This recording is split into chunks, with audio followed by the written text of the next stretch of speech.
Hello and welcome to Community Matters, a podcast from the Canadian Association of Community Health Centres. I'm your host, Hilary LeBlanc. Welcome to another episode of Community Matters. My name is Hilary LeBlanc, and I'm so excited to be joined by Anita Stewart, the Executive Director at Antigonish Women's Resource Centre in Antigonish, Nova Scotia. I'm on a bit of an East Coast tour, and it's really exciting to be able to visit this community health centre and hear about all the amazing work that they're doing. I will offer a bit of a disclaimer. We're having this conversation because May is Sexual Violence Prevention Month, and we might be talking about some of these issues that are a bit challenging or hard to listen to. I don't know that we'll go into much depth, but I just want to offer that disclaimer that we will be talking about sexual violence and some of the things that people might experience that would bring them to this wonderful community health center. Anita, how are you doing today? Great. Thank you so much for coming. We really appreciate it. It's an honor to be here. I love Nova Scotia, love Antigonish, learning about all of the little sites and things that go on in this town. Yes. City town. Yes, it's a beautiful little town. It's very beautiful. And you take up space right on Main Street. We do. Our location is central. It's great for clients if they need to walk, if they don't have transportation. It's just nice to have a central location. Amazing, So tell me a little bit about the clients that you serve, the community here, the programs that you offer. All right, so our organization is over 40 years old, and I think we're hitting year 43, and it's an independent feminist-based, community-based organization. We serve women, girls, trans, non-binary individuals, and survivors, obviously, of intimate partner violence or sexualized violence, gender-based violence. We're open to seeing everyone and welcoming people through the door. Typically, we are a women's center, but we do serve men under certain special circumstances. We do run the SANE program, which is a sexual assault nurse examiner program, and that's open to all genders. Often men don't realize that they can come through the doors because of that reason or call the SANE number. We also offer trauma therapy to men that have been victims of sexualized violence, and that's really important. It's important to have a space for men, not just women, because we know, statistically, yes, women are, at greater risk for sexualized violence and intimate partner violence, but men are as well. And we struggle with the lack of reporting, and I think there's such a stigma around that. So we're trying to engage with more men to come out and get help, and we are here for them as well. Absolutely, and I thought it was great that you explained a bit of the layout of this community health center and how you're able to keep certain things separate so everyone feels safe and welcome in this space. And it's also purple is so calming. It's a beautiful space. Thank you. We'll get into the space as well. But I am also curious about I guess. To me, having grown up in the East Coast, Antigonish is a small community. So can you tell me a little bit, I guess, of the need for this to exist and why Antigonish Women's Resource Centre sort of came to be? Sure. So I think because we are a small town, but our coverage area is quite large. We do cover Guysborough as well, the town and county of Guysborough. And within Guysborough, there are a lot of rural areas. So our geographical reach is quite far. And I think it doesn't really matter the size of a town, intimate partner violence, gender-based violence, sexualized violence, poverty, mental health issues. We see that in all different pockets of communities, whether they're large or small. So I feel it's important to have this resource center. And like I said, we have been here for over 40 years serving serving women. So it's extremely important. And we are quite busy, and it would be nice to not have a space like this or a need for it, but it's great that we do have it. Absolutely, I completely agree. And as we mentioned, May is Sexual Violence Prevention Month, so I'm curious if you can tell me a little bit more about all of the programs and services that you offer that help keep, the people who come here feeling safe and protected and educated as they mill about their lives and, interact on a daily basis with community. Right. So we have a really robust social media presence, and we do a lot of social media campaigns, and especially when it came to Sexual Violence Month, we talked a lot about statistics, and not just for women, but for men as well, and boys. We try and encourage our staff to always be trauma informed. That's just a must if you're working here. our SANE program, as I mentioned, is for all genders. Our trauma therapist will see all genders as well when it comes to sexualized violence, and that's really important to have that service. And just the very nature that we're here, although there's a certain theme for every month, we're living that every month and month to month, year to year. So.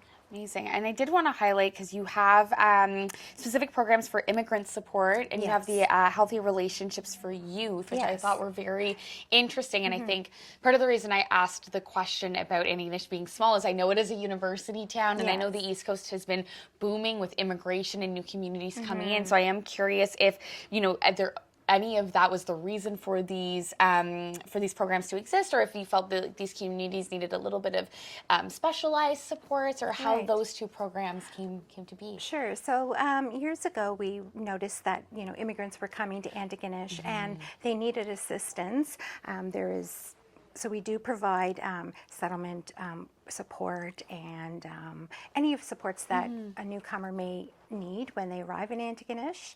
We have three immigrant support workers that are quite busy doing settlement plans, and with the new legislation and changes, we're not sure where that's going to land, but we're going to be here no matter what. We're going to be here for newcomers. Our doors are always open, and we're grateful that we have the opportunity to support them any way they can.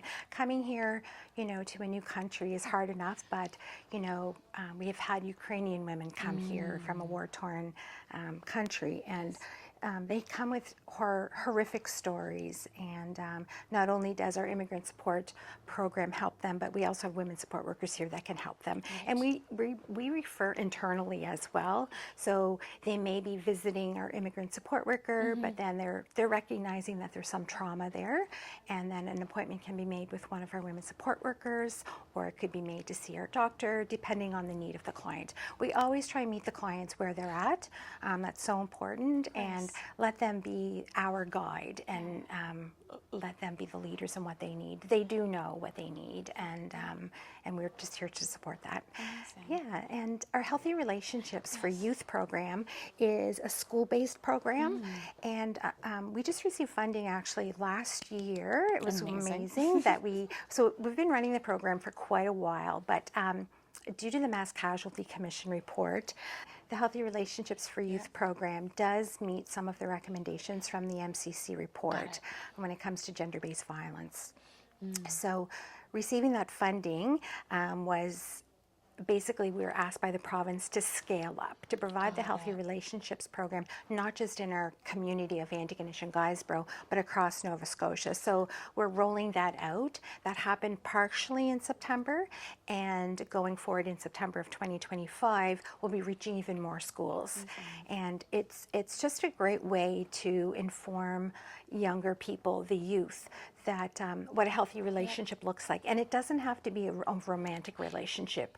It's, a relationship with your parents or teachers or just anyone in your family. It's about respectful relationships and healthy. Is it more of a curriculum-based program? Absolutely. So are you creating sort of almost like a packet that goes out to the schools? Because I was thinking of the manpower of going to all of these schools. Right. So they were creative years ago, before my time. So what we have is we have 3 in-house coordinators. We do have a regional coordinator in Yarmouth, and we have another one in the Valley. We have a provincial coordinator in the Valley as well. And what our coordinators do is they go into the schools and they recruit grade 10, 11, and 12 students. It's all voluntary. They recruit those students to then receive the modules and receive some training from our staff. Then they go into the grade 9 classes and deliver it. And it's a peer facilitated model, which there's so much literature out there that just supports, peer-to-peer facilitation. And it's worked very well.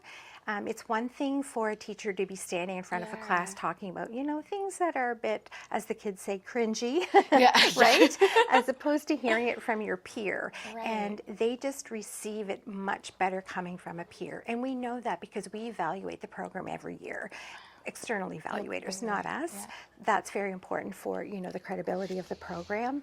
And year after year after year, we do see the youth telling us we love that our peers are facilitating this. We don't want our math teacher or we don't want our French teacher teaching us stuff like this. We want our peers to teach us. So it's better received, and they learn more. That's so it's great. Fascinating. It I don't know if I almost can't imagine being like the older student being like, I'm going to be brave enough to facilitate this, but I think that's so interesting from the kids' perspective as well as something that's offered. And I definitely think some more things like this should be offered nationwide. That's Absolutely. very, very innovative. Wow. Yes. Antigonish ahead of its time. I know, I'm impressed. right? I'm impressed. It's really a great program. We've actually had interest from other provinces across Nova Scotia, or across Canada rather. Yeah. And we're just not sure how we can share that with other people yet. We're looking into how we can do that and make it available. The only concern that we have is that every summer our curriculum is updated, and it's updated based on what's going on in the world, and it's based on feedback we receive from the students and from teachers. And that updating of the curriculum is key to making sure the curriculum is relevant and maintains that relevance. Well, of course, as I can think, like I even the younger people that I know, relationships have changed the minute that you got a cell phone. Like I did not have to interact the same way that they are worrying about Snapchat messages and things they are seeing and receiving and social media as a whole. So I imagine that would be a lot of upkeep. Absolutely, and that is basically what our staff does throughout the summer. It's updating that curriculum. And another interesting fact, and it's sort of it was an honor for us, and it is an honor. It's ongoing. We were tasked by the Department of Education to do bystander curriculum for grades 10 through 12. And once again, that came out of the Mass Casualty Commission report.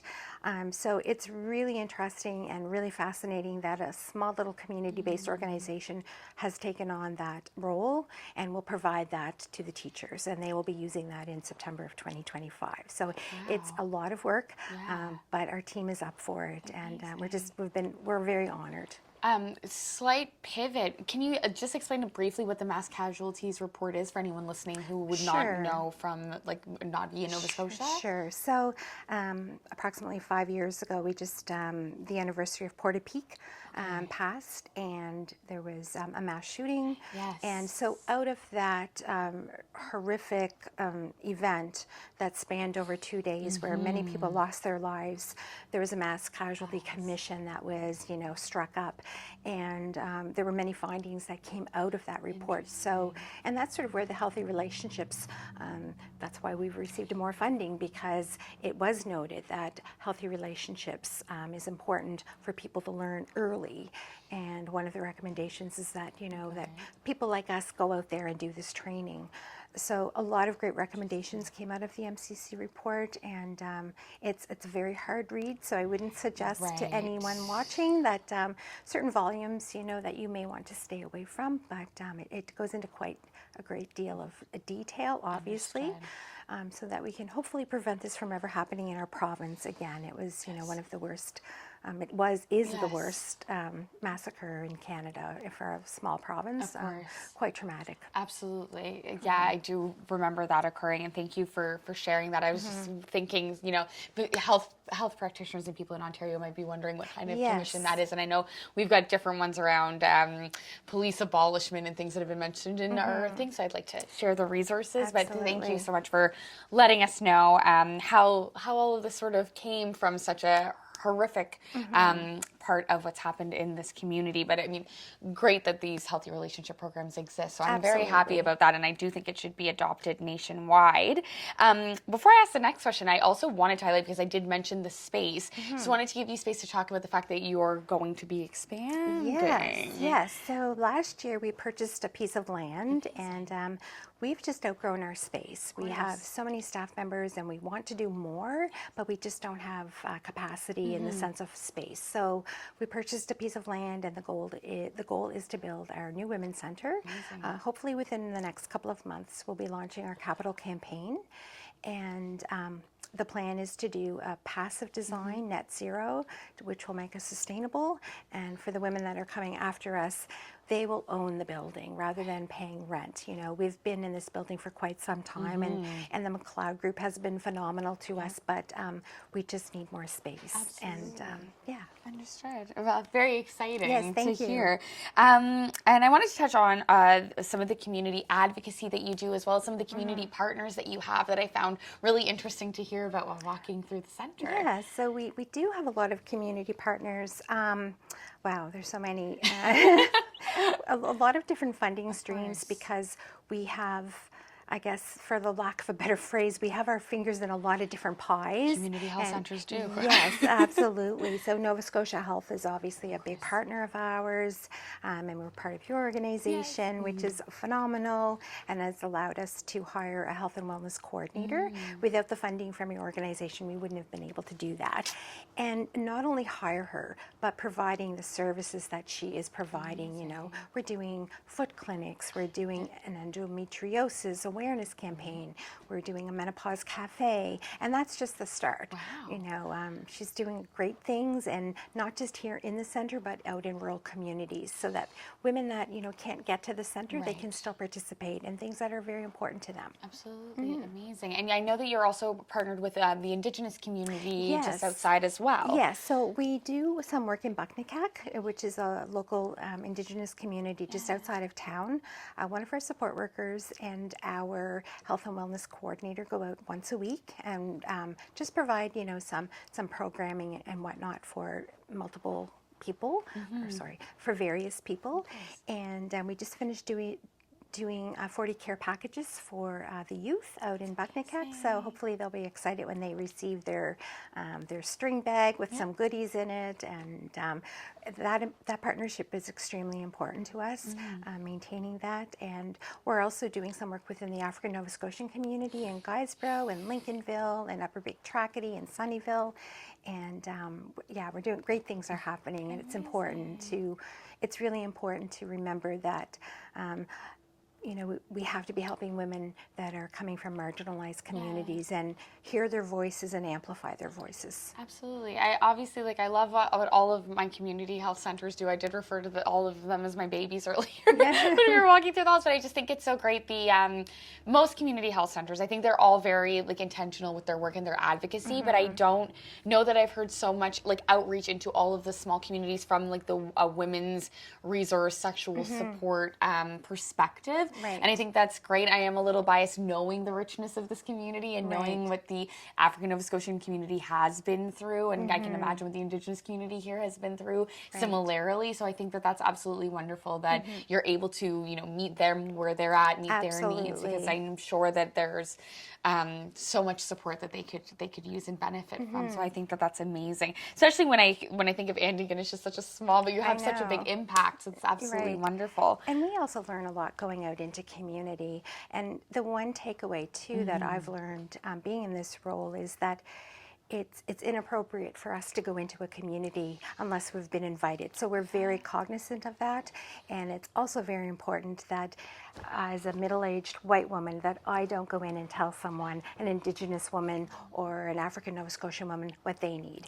They need to tell me what they need. I have no right to do that. They have their lived experiences, and I think it's extremely important and of the utmost to show respect. We need to be mindful of that. Absolutely. My last question, which is my favorite question. I've mentioned the impact that you're having, but I'm curious what increased investment from either a federal or provincial perspective would allow Antigonish Women's Resource Center to achieve within their clients and within their community? Well, I knew you were going to ask this question, so I did write down some answers. We love notes. Yeah. Funding would allow us to expand our services and our reach to more individuals, primarily women, but men as well, providing a safe and trauma-informed, looking at it through a safe and trauma-informed lens. That's extremely important. Outreach to rural women. I know we are doing outreach, but we want to do more, especially when it comes to health and providing health care to women in these rural areas. Yes, we do have a health clinic here, but we've done outreach before in Buknakak in our Indigenous community where our doctor has gone out and provided services there. It would be nice to do that in other areas as well, in our African Nova Scotian community. or in Canso or in Sherbrooke, those outer areas that may find it difficult and challenging to get into town. Absolutely. So that would be extremely important. Providing an increase in inclusive services. I feel we're inclusive, but we can always do better, for sure. And the other thing I think is important is to provide more reproductive health services to women and sexual health. We do that now, but we would like to do it on a grander scale. And hopefully when we're in our new space, we do know our Lindsay's Health Clinic will expand. It's quite small right now. You've seen our exam room. So in the new space, we'll have 3 exam rooms. We will have a nurse practitioner and a doctor, and we'll also have a mental health specialist from Nova Scotia Health. She currently works at the hospital.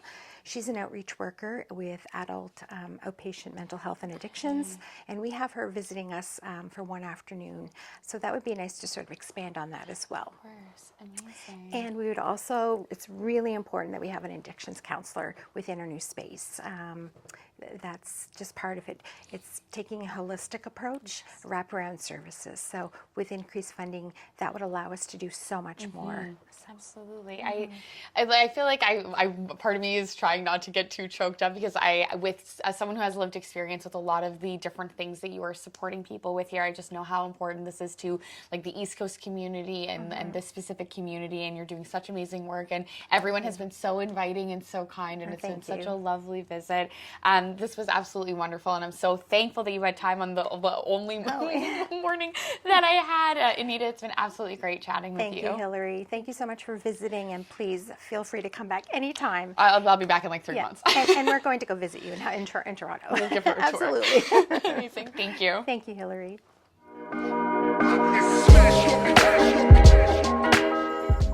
Thank you for listening to Community Matters, a podcast from the Canadian Association of Community Health Centres. To learn more about our association and the important work of community health centres across Canada, go to www.cachc.ca.